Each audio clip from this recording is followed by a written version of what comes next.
तो आज का सेशन हम लोग स्टार्ट करते हैं। पिछले सेशन में हम लोगों ने चैप्टर नंबर 2 स्टार्ट किया था और चैप्टर नंबर 2 में हमें अपने सराउंडिंग के मैटर के बारे में पढ़ना था और हम लोगों ने ये समझा था कि किस तरीके से हम लोग केमिकल कंपोजिशंस के बेसिस पे अपने सराउंडिंग के मैटर को क्लासिफाई कर सकते हैं। इसके क्लासिफिकेशंस में हम लोगों ने पिछले सेशंस में ये देखा था कि आप मैटर को प्योर सब्सटेंस और मिक्सचर्स में क्लासिफाई कर सकते हो और मिक्सचर को फर्दर हम लोगों ने होमोजेनियस और हेटेरोजेनियस मिक्सचर में क्लासिफाई किया था और इस क्लासिफिकेशंस के प्रॉपर्टीज के भी बारे में हम लोगों ने डिटेल में डिस्कशंस कर लिया था। तो जो पिछला सेशंस था वहाँ पे हमने होमोजेनियस और हेटेरोजेनियस मिक्सचर के बारे में समझा था और आज का सेशन हम लोग जो स्टार्ट करने वाले हैं इस सेशंस में हम लोग ट्रू सॉल्यूशंस से आज का सेशन स्टार्ट करेंगे। सारे बच्चे अटेंटिव हो जाओ, अपने नोटबुक ओपन कर लो। अगर लग रहा है कि कुछ भी इंपॉर्टेंट है, कुछ ऐसा लग रहा है एक्स्ट्रा ऑर्डिनरी फैक्ट बताया जा रहा है तो उसको लिखो भी और अपने अपने डाउट भी आप लोग क्या कर सकते हो, पुट अप कर सकते हो। ठीक है। ट्रू सॉल्यूशंस के बारे में अभी हम लोग समझने वाले हैं कि तो ट्रू सॉल्यूशन हमारा क्या है, होमोजेनियस मिक्सचर है। होमोजेनियस मिक्सचर को आप ट्रू सॉल्यूशंस भी कह सकते हो और इस ट्रू सॉल्यूशंस में आप ऐसा नहीं समझना कि सिर्फ दो ही प्योर सब्सटेंस का मिक्सचर होगा, ये दो से अधिक भी प्योर सब्सटेंस का मिक्सचर हो सकता है। ठीक है। ट्रू सॉल्यूशंस में एक एग्जांपल हम लोग ले सकते हैं, सॉल्ट एंड वाटर का एग्जांपल ले सकते हैं। तो सॉल्ट और वाटर से जो मिक्सचर हमें ऑब्टेंड होगा it is called true solution. ठीक है।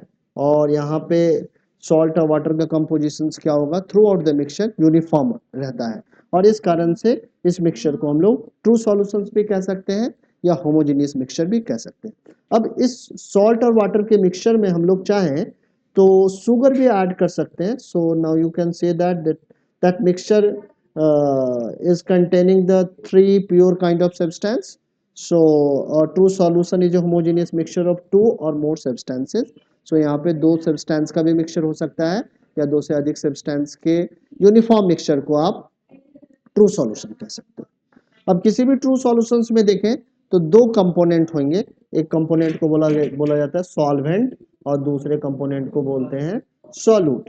सो बेसिकली सॉल्वेंट वो कंपोनेंट होगा जो किसी भी मटेरियल को डिसॉल्व कर रहा है।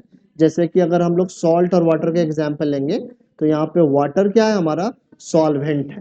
ठीक है। वही हमारा सॉल्ट क्या है, सॉल्यूट है, क्योंकि ये सॉल्वेंट में डिसॉल्व हो रहा है। ठीक है। So the component of the solution that dissolves the other component in it, usually the component present in larger amount is called solvent. So water क्या है, usually larger amount में होगा और दूसरा जो component होगा it is called solute. So the component of the solution that is dissolved in the solvent usually present in lesser quantity is called the solute. उसको हम लोग solute कहते हैं।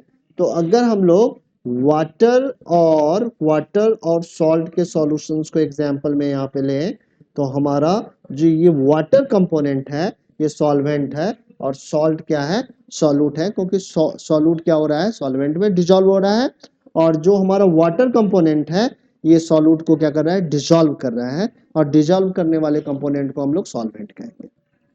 ठीक है। यहाँ पे हमने कुछ एग्जांपल्स लिए हैं, जैसे solution of salt and water, here salt is solute and water is solvent. Second example हमने लिया है solution of sugar in water, here sugar is solute and water is solvent. Third हमने एग्जांपल लिया है iodine in water, tincture iodine लिया है, so iodine is solute whereas water is solvent.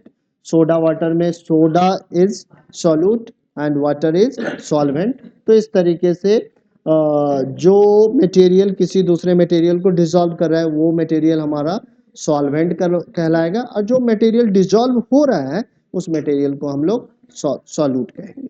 ठीक है। जनरली सॉल्वेंट हमेशा larger amount में होता है और सॉल्यूट हमेशा लेसर अमाउंट में प्रेजेंट होता है सॉल्यूशन। ठीक। तो सॉल्यूशन के बारे में फंडामेंटल इंफॉर्मेशंस हमने आप लोगों को यहाँ पे समझाने का ट्राई किया। अब जरा हम लोग सॉल्यूशंस की प्रॉपर्टीज के बारे में पढ़ने वाले हैं। सो यहाँ पे जितनी भी प्रॉपर्टीज सॉल्यूशन की होगी वो सारी की सारी प्रॉपर्टीज क्या है, होमोजेनियस मिक्सचर की प्रॉपर्टीज से रिजेम्बलेंस रखेगी, यानी कि उसी से मिलती जुलती होगी। अगर आपने एक एग्जाम्पल ले लें वाटर और सॉल्ट का, तो वाटर आपका सॉल्वेंट है और सॉल्ट क्या है, सॉल्यूट है। जो मटेरियल जो किसी दूसरे मटेरियल को डिसॉल्व कर रहा है, तो वाटर यहाँ पे सॉल्ट को डिसॉल्व कर रहा है, अपने अंदर में डिसॉल्व कर पा रहा है, इसीलिए वाटर हमारा सॉल्वेंट कहलाएगा और सॉल्ट हमारा क्या कहलाएगा, सॉल्यूट कहलाएगा। हाँ, जो डिसॉल्व हो जाता है उसको सॉल्यूट कहते हैं, जो डिसॉल्व करता है उसको सॉल्वेंट कहते हैं। ठीक है, अब प्रॉपर्टीज में देखेंगे, ट्रू सॉल्यूशन की प्रॉपर्टीज को देखोगे तो true solution is a homogeneous mixture since it has the uniform composition, इसको होमोजेनियस मिक्सचर कह सकते हो आप। The particles are cannot be seen by the naked eye since the size of the particle is very very small, so you cannot, क्या क्या क्या, क्योंकि इसके कंपोजिशन यूनिफॉर्म होंगे। ठीक है ना, हर एक, चाहे ट्रू सॉल्यूशन हो, चाहे आपका हेट्रोजेनियस मिक्सचर हो, चाहे homogeneous, all are the called matter. ठीक है, क्योंकि मैटर के डेफिनेशन को ये सारी चीजें क्या कर रही है, सेटिस्फाई कर रही है। ठीक है ना, ट्रू सॉल्यूशन हमारा जो बेसिक डेफिनेशन है होमोजेनियस मिक्सचर का, उसको सेटिस्फाई कर रहा है, that's why we are calling the true solution as the homogeneous mixture.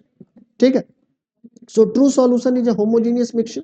The particles cannot be seen by the naked eye. क्यों naked eye से नहीं दिखता है, क्योंकि इसके पार्टिकल छोटे होते हैं, नैनोमीटर के साइज के पार्टिकल होते हैं, तो नैनोमीटर का साइज बहुत छोटा है। हाँ जी पूछो। इसको नॉर्मली सॉल्यूशंस ही हम लोग कहते हैं, मगर साइंटिफिकली इसको ट्रू सॉल्यूशंस यहाँ पे टर्म दिया गया है। ठीक है ना, समझ में आ रही बात। सिंपली आप हर एक जगह पे सॉल्यूशन ही देखोगे। ठीक, आगे बढ़ जाते हैं। The solute particle can not be separated by the simple filtration method. अगर फिल्टर पेपर में आप सॉल्यूशन को पास करोगे तो सॉल्यूट और सॉल्वेंट दोनों ही पास हो जाएगा, ऐसा नहीं होगा कि सॉल्यूट ऊपर में रह जाएगा या सॉल्वेंट ऊपर में रह जाएगा। So you cannot able to separate the its constituents by the simple filtration method. Fourth property कह रहा है the solute particle can do not settle down and the solution is stable. यहाँ पे solute particle धीरे धीरे करके settle down नहीं होता है, जैसा कि आप सैंड और वाटर के मिक्सचर में देखोगे कि सैंड धीरे धीरे सेटल डाउन हो जाएगा। ठीक है ना, so it is a kind of unstable solution, या कह सकते हैं अनस्टेबल मिक्सचर। बट सॉल्यूशन क्या है आपका, स्टेबल मिक्सचर है, क्योंकि इसमें इसका कोई भी कॉन्स्टिट्यूएंट्स नीचे में सेटल डाउन होने वाला नहीं है। एक बार आपने दो कंपोनेंट को आपस में मिक्स कर दिया तो it will remain as it is, ये ऐसा कैसा ही पड़ा रहेगा, चाहे आप कितने देर भी सॉल्यूशन को छोड़ दो। ठीक है, समझ में आ रहा है ना। So the particles do not, अब जो फिफ्थ प्रॉपर्टी है वो कह रहा है the particles do not scatter a beam of light passing through it and the path of light is not visible in the solution. So scattering के unavailability के कारण में आप अगर बीम ऑफ लाइट पास करोगे ट्रू सॉल्यूशन से तो उसकी पाथ आपको नहीं दिखेगी। तो जितने बच्चे ऑनलाइन अवेलेबल है उन सारे बच्चों को जो अभी मैंने ट्रू सॉल्यूशंस के बारे में फैक्ट और इंफॉर्मेशन बताया है वो समझ में आ गया आप लोगों को। एक बार रिस्पॉन्ड करो सारे बच्चे। Good good. फोर्थ वाले में लिखा हुआ है the solute particles do not settle down and the solution is stable. अगर आपने सॉल्ट को वाटर में मिक्स किया है तो सॉल्ट धीरे धीरे हमारा नीचे में नहीं बैठेगा, ये उसी में सस्पेंडेड रहेगा और इस कारण से इस मिक्सचर को स्टेबल कहेंगे। ऐसा नहीं हो रहा है कि सॉल्यूट अपने आप ही सेपरेट आउट हो रहा है। अगर किसी भी मिक्सचर में अगर दो कंपोनेंट मिक्स आपने किया है और एक कंपोनेंट खुद ब खुद उससे अलग हो जा रहा है तो आप कहोगे कि ये मिक्सचर अनस्टेबल है, क्योंकि वो मिक्सचर अब रह ही नहीं रहा है, क्योंकि एक कंपोनेंट अपने आप ही क्या हो गया, बाहर हो गया। ठीक है ना, बट ऐसा नहीं होगा ट्रू सॉल्यूशन के केस में या सॉल्यूशन के केस में, इसीलिए सॉल्यूशन को स्टेबल मिक्सचर कहा गया है। ठीक है, समझ में आ गई सारी बातें। अब हम लोग आगे बढ़ते हैं और अगले वाले स्लाइड्स में हमें सैचुरेटेड सॉल्यूशंस के बारे में पढ़ना है और अनसैचुरेटेड सॉल्यूशंस के बारे में भी पढ़ना है। अब सॉल्यूशंस को we can categorise as saturated and unsaturated.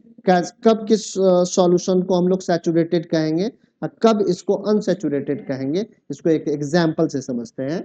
आपने सॉल्ट और वाटर का अगर आपने मिक्सचर लिया है और इस मिक्सचर में आप कॉन्टिन्यूअसली सॉल्ट ऐड करते चले जाओ तो एक ऐसा स्टेज आएगा जब इसमें एक पर्टिकुलर टेम्परेचर पे सॉल्ट डिजॉल्व होना क्या हो जाएगा, बंद हो जाएगा, और इस मोमेंट में इस सॉल्यूशन को हम लोग कहेंगे सैचुरेटेड सॉल्यूशन है। सैचुरेटेड सॉल्यूशन का मतलब है सॉल्यूशन का वो स्टेज जिस स्टेज में आपका सॉल्यूट पार्टिकल और ज़्यादा मिक्स होने वाला नहीं है। एक न एक तो स्टेज आएगा ना, ऐसा नहीं है कि ऐसी स्टेज नहीं आएगी। अगर आप कॉन्टिन्यूसली किसी भी सॉल्यूशन में सॉल्यूट को ऐड करते जा रहे हो तो एक समय ऐसा आ जाएगा कि सॉल्यूट उसमें डिसॉल्व होना बंद कर देगा। बट वो एक पर्टिकुलर टेम्परेचर को वैरी नहीं करना है, क्योंकि टेम्परेचर को वैरी करने से जो सैचुरेशन पॉइंट है वो वैरी कर जाता है। अगर आप टेम्परेचर को एज इट इज रखे हो और क्योंकि आप एक ऑब्जर्वेशंस ले रहे हो तो 1 घंटे के ऑब्जर्वेशंस में या 5 मिनट के ऑब्जर्वेशंस में टेम्परेचर तो चेंज नहीं होगा। Temperature will remain as it is during the observation. So उस ऑब्जर्वेशंस के ड्यूरेशंस में जैसे जैसे आप सॉल्ट ऐड करते हुए जाओगे एक स्टेज ऐसा आएगा कि उस सॉल्यूशन में सॉल्ट डिसॉल्व होना बंद हो जाएगा और इसी स्टेज को हम लोग कहते हैं सैचुरेटेड सॉल्यूशन। इसके पहले वाले स्टेज को कहते हैं अनसैचुरेटेड सॉल्यूशन। सो यहाँ पे लिखा हुआ है कि saturated solution is a solution which can not dissolve any more solute at a given temperature. Saturated solution एक ऐसा सॉल्यूशन है जिसमें और ज्यादा सॉल्यूट डिसॉल्व नहीं होने वाला है एक पर्टिकुलर टेम्परेचर पे, और इस तरीके के सॉल्यूशन को हम लोग सैचुरेटेड सॉल्यूशन कहते हैं। अब सैचुरेटेड सॉल्यूशन में जितना भी सॉल्यूट है and that is called the solubility. किसी भी सैचुरेटेड सॉल्यूशन की सॉल्युबिलिटी क्या होगी या किसी भी सॉल्यूशन की सॉल्युबिलिटी क्या होती है, तो कहता है कि उस सॉल्यूशन के सैचुरेटेड स्टेट में जितना सॉल्यूट होगा that is called the solubility of that solution.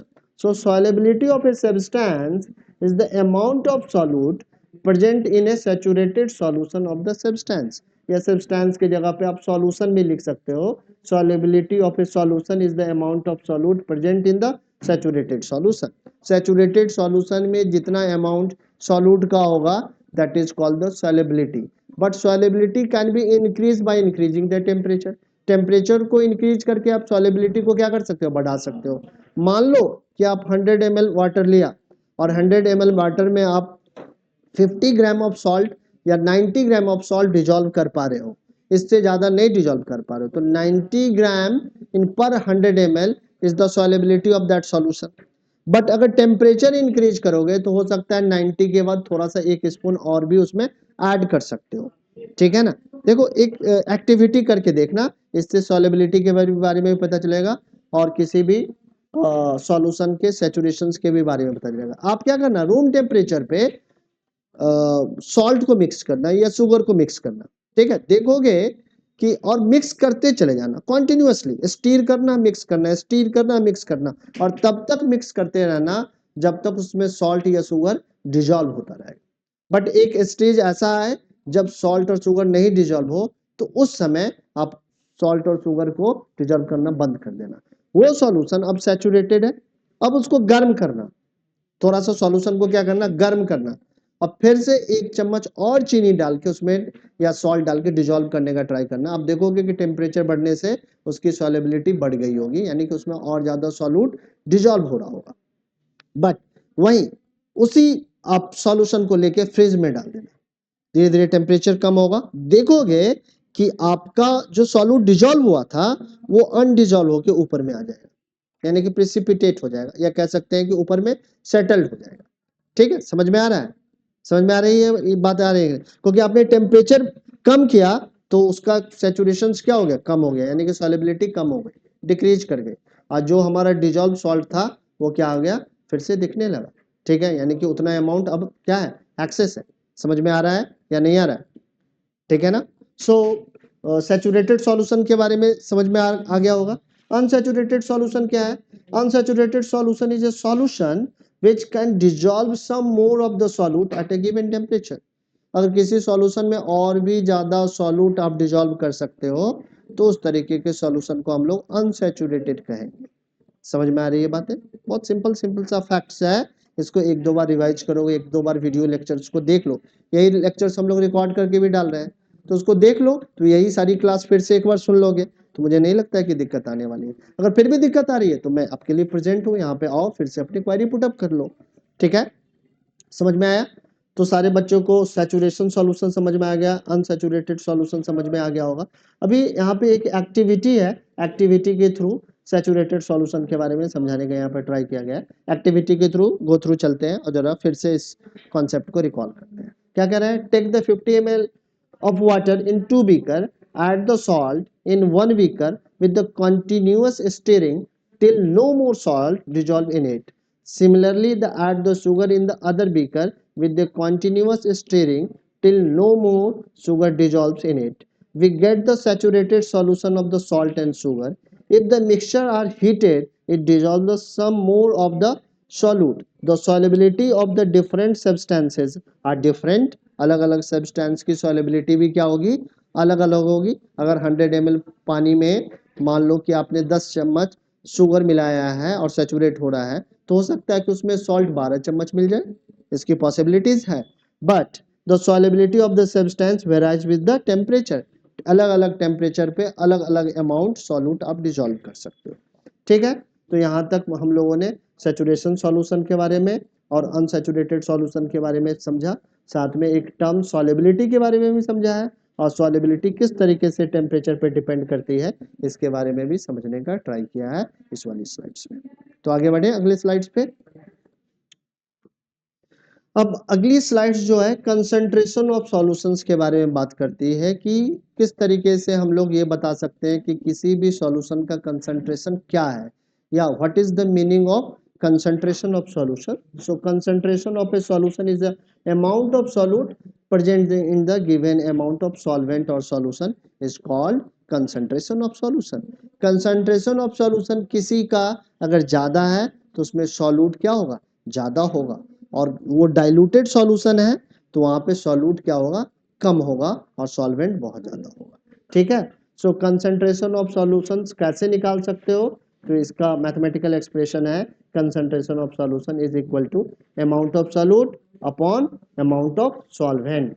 इस तरीके से आप एक सॉल्यूशन का कंसंट्रेशन निकाल पाएंगे। एक तो ये वे है, दूसरा है amount of solute upon amount of solution. तो एग्जाम किस क्वेश्चन में ये मेंशन होगा कि किस तरीके से आपको कंसंट्रेशंस निकालना है, अमाउंट ऑफ सॉल्यूशन लेना है या अमाउंट ऑफ सॉल्यूट लेना है। जनरली हम लोग ये वाला फॉर्मूला लगा के ही निकालते हैं, तो इसको याद रख लेना। ठीक है, इसको परसेंटेज में भी निकाला जा सकता है, कंसंट्रेशंस को हम लोग परसेंटेज में भी बता सकते हैं। मगर परसेंटेज दो वे से निकालते हैं, एक मास बाय मास, दूसरा होता है मास बाय वॉल्यूम।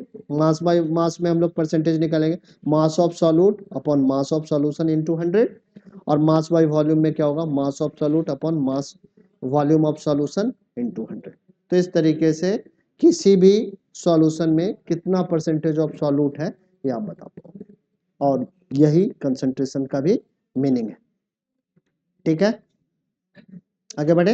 हाँ, देखो कंसंट्रेशंस का मतलब क्या है? मैं कह रहा हूं कि हमारे पास एक कंसंट्रेटेड सॉल्ट सॉल्यूशन है और मैं कहूं कि एक डाइल्यूटेड सॉल्ट सॉल्यूशन है। तो मेरा कहने का मतलब है कंसंट्रेटेड सॉल्ट सॉल्यूशन का मतलब है कि उसमें हमारा सॉल्यूट ज्यादा है, डाइल्यूटेड से ज्यादा होगा। ये कॉम्पेरेटिव आइडिया है, एब्सोल्यूट आइडिया नहीं है। दो अगर सॉल्यूशन है तो उसमें एक को कंसंट्रेटेड कहोगे, दूसरे को डाइल्यूटेड कहोगे। ठीक है ना? डाइल्यूटेड सॉल्यूशंस में सॉल्यूट कम है कंपैरेटिवली फर्स्ट सॉल्यूशंस के रिस्पेक्ट में। ठीक है ना? तो कंसंट्रेशन का बस यही मीनिंग है कि किसमें कितना सॉल्यूट है। अगर दो सॉल्यूशंस हैं तो एक कंसंट्रेटेड होगा, दूसरा डाइल्यूटेड होगा, या दोनों का कंसंट्रेशन एक जैसा होगा। आप कह रहे हो कि ये हाईली कंसंट्रेटेड सॉल्यूशन है, इसका मतलब है इसमें सॉल्यूट ज्यादा है। ठीक है ना? और कह रहे हो कि ये डाइल्यूटेड सॉल्यूशन है, यानी कि इसका मतलब है उसमें सॉल्वेंट ज्यादा है। ठीक है, समझ में आई बात या नहीं आई? सॉल्यूट कम है और सॉल्वेंट क्या ज्यादा हो जाएगा ऑटोमेटिकली। ठीक है, तो कंसंट्रेशन का बस यही मीनिंग है।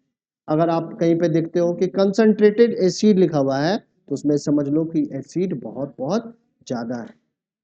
ठीक है, वो कोरेसिव होगा, वो जला सकता है। बट एक एसिड में लिखेंगे डाइल्यूटेड है तो उसमें क्या है? पानी ज्यादा है। ठीक है, वाटर ज्यादा है और एसिड क्या है? कम है। समझ में? अगर एसिड के कंसर्न, एसिड के ऊपर में लिखा है कंसंट्रेटेड एसिड और डाइल्यूटेड एसिड, तो ये मतलब है। ठीक है, आगे बढ़े। अब यहां तक हम लोगों ने ट्रू सॉल्यूशंस के बारे में पढ़ लिया है। अब हमें दूसरे टाइप के मिक्सचर के बारे में पढ़ना है, और ये मिक्सचर है कोलाइडल सॉल्यूशन।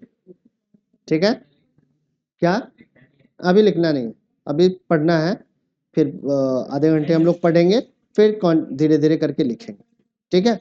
सो अभी हम लोग कोलाइडल सॉल्यूशंस के बारे में पहले पढ़ लेते हैं। कोलाइडल सॉल्यूशन क्या है? तो कह रहा है colloidal solution is heterogeneous mixture. ये कैसा मिक्सचर है? हेट्रोजीनियस है।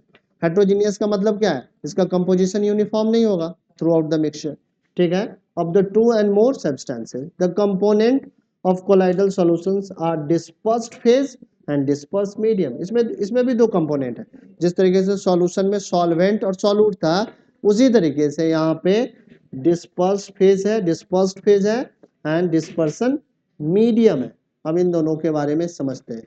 The solute like component, the solute like component और the dispersed particle in a colloid form a dispersed phase. जो सॉल्यूट लाइक कंपोनेंट होगा वो डिस्पर्स्ड फेज का फॉर्मेशन करेगा, ठीक है। एक बार फिर से स्टेटमेंट पढ़ते हैं। द सॉल्यूट लाइक कंपोनेंट और the dispersed particle in a colloid form a dispersed phase. समझ में आई बात? And the component in which the dispersed phase is suspended, जिसमें ये डिस्पर्स्ड फेज सस्पेंडेड है, जो कि सॉल्वेंट के जैसा होगा, suspended, is known as dispersing medium. तो डिस्पर्सिंग मीडियम में डिस्पर्स्ड फेज क्या होगा? डिसॉल्व होगा, ठीक है। समझ में आ रही है बातें? फिर से एक बार स्टेटमेंट पढ़ लेते हैं, क्योंकि यहाँ पे कंफ्यूजन बच्चों को हो सकता है। फिर से एक बार पढ़ते हैं। द सॉल्यूट लाइक कंपोनेंट और, ठीक है, द सॉल्यूट लाइक कंपोनेंट और the dispersed particle in a colloid form a dispersed phase. So जो सॉल्यूट लाइक पार्टिकल है उसको हम लोग क्या कहेंगे? डिस्पर्स्ड फेज कहेंगे। और डिस्पर्स्ड फेज किसमें सस्पेंडेड होगा? तो डिस्पर्सिंग मीडियम में होगा, ठीक है। समझ में आ गई बात? The colloids are classified according to state, solid, liquid and gas. कभी कभी हम लोग कोलाइड का फॉर्मेशन करते हैं सॉलिड को लिक्विड में मिला के, कभी लिक्विड को गैस में मिला के, फिर गैस को सॉलिड में मिला के। इस तरीके से कोलाइड को हम लोग अलग अलग तरीके से बना सकते हैं, और इस कारण से कोलाइड का क्लासिफिकेशन भी अलग अलग है, ठीक है। Of the dispersing medium and dispersed phase, mixture of a starch in water, mixture of egg albumin in water, milk, air containing dust and smoke, these are the example of the colloids. colloid solution का ये सारे क्या है? Example, ठीक है। अब collide के जो भी कोलाइड्स के एग्जाम्पल हैं, उसमें जो डिस्पर्स्ड फेज और डिस्पर्सिंग मीडियम है हमारा, उसके स्टेट के बिहाफ पे हम लोग कोलाइड्स को भी अलग अलग कैटेगरी में डिवाइड कर सकते हैं, जिसके बारे में हम लोग अगली वाली स्लाइड्स में पढ़ेंगे। पहले हम लोग ये वाली स्लाइड्स पढ़ लेते हैं, फिर से पीछे वाली स्लाइड्स पे चलेंगे। अब यहाँ पे देखो, डिस्पर्स्ड फेज हमारा लिक्विड है एंड डिस्पर्सिंग मीडियम क्या है? गैस है। तो इस तरीके के कोलाइड को हम लोग कहते हैं एरोसोल, जिसमें आ गया फॉग, क्लाउड्स, मिस्ट, याद रखना है, ठीक है। अगर आपका डिस्पर्स्ड फेज सॉलिड है एंड डिस्पर्सिंग मीडियम गैस है, तो इसको भी हम लोग एरोसोल ही कहते हैं। इसके एग्जाम्पल है स्मोक, ऑटोमोबाइल, एग्जॉस्ट, ठीक है। दूसरा है हमारा गैस, हमारा डिस्पर्स्ड फेज है एंड डिस्पर्सिंग मीडियम क्या है? लिक्विड है। लिक्विड में गैस मिला हुआ है, ऐसे समझ लो, लिक्विड में गैस मिला हुआ है, और इससे क्या फॉर्म होता है? फोम। फोम का एग्जाम्पल है सेविंग ट्री। लिक्विड में लिक्विड मिला दिया, लिक्विड में लिक्विड मिला, बट मिलाने के कारण कैसा कंपोजिशन मिला? Non uniform. तो इसको किस कैटेगरी में रख देंगे? कोलाइड के कैटेगरी में रख सकते हैं, अगर कोलाइड की कैरेक्टरिस्टिक्स को ये सेटिस्फाई करता है, ठीक है। तो लिक्विड टू लिक्विड हो गया इमल्सन, इमल्सन्स में मिल्क आ जाएगा, फेस क्रीम आ जाएगा, फेस में जो क्रीम लगाते हो सब किस कैटेगरी में आएगा? वो मिक्सचर तो कोलाइड के कैटेगरी में आएगा, और इसको इमल्सन कहते हैं, ठीक है। ये लिक्विड टू लिक्विड वाली हो गई। फिर सॉलिड टू लिक्विड, सॉलिड को क्या कर दिया? लिक्विड मिला दिया, तो इसको सोल कहा गया है, और सोल के कैटेगरी में हो गया milk of magnesia and mud, ठीक है, कीचन। समझ में आ रही है बात? गैस को अगर सॉलिड में मिला दो, गैस को क्या कर दिया? सॉलिड में मिक्स कर दिया, तो क्या बन जाएगा? फिर से फोम बनेगा, फोम, रबर, स्पंज, ठीक है, फ्यूमिंग, ये सारे एग्जांपल है। लिक्विड को सॉलिड में मिला दे, लिक्विड को क्या? सॉलिड में मिला दे, तो जेल बनता है, और जेल में जेली आ जाएगा, चीज आ जाएगा, बटर आ जाएगा, और सॉलिड को सॉलिड में मिक्स कर दिया, ठीक है ना। तो क्या बनेगा, सॉलिड सोल बनेगा, इसमें कलर्ड जेम स्टोन आ जाता है और मिल्की ग्लास आ जाता है, ठीक है। तो इस तरीके से हम लोग कोलाइड को अलग अलग टाइप में डिवाइड कर सकते हैं। ये सारे एग्जाम्पल्स रख लेने हैं आपको, क्योंकि एग्जाम्पल्स में क्वेश्चंस में पूछा जा सकता है ये एग्जामिनेशंस में, ठीक है। तो अब हम लोग पीछे चलते हैं।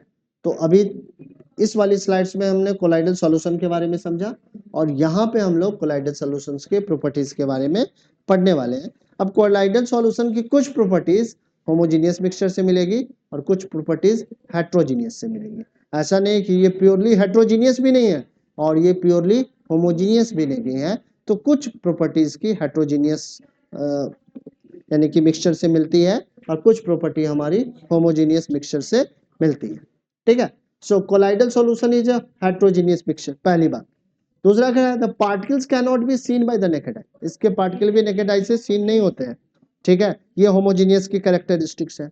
तो solid particle can not be separated by the filtration, ये भी होमोजीनियस के कैरेक्टरिस्टिक्स है। The solid particle do not settle down and the solution is stable, homogeneous है। बट ये हेट्रोजीनियस का है फिर से। The particles scatter the beam of light passing through it and the path of light is visible in the solution, solution से अगर beam of light pass करोगे तो उसमें बीम ऑफ लाइट क्या, बीम ऑफ लाइट की path क्या होगी, दिखेगी। तो इसमें कह सकते हैं कि ये और ये हेट्रोजीनियस की प्रॉपर्टी है और ये वाली प्रॉपर्टी क्या है, होमोजीनियस की है, ठीक है। यहाँ तक ये तीन प्रॉपर्टी, ठीक है, समझ में आ रही है। बट दो प्रॉपर्टी क्या है, हेट्रोजीनियस वाली, इसीलिए इसको अलग कैटेगरी में रखा गया, समझ में आ गया।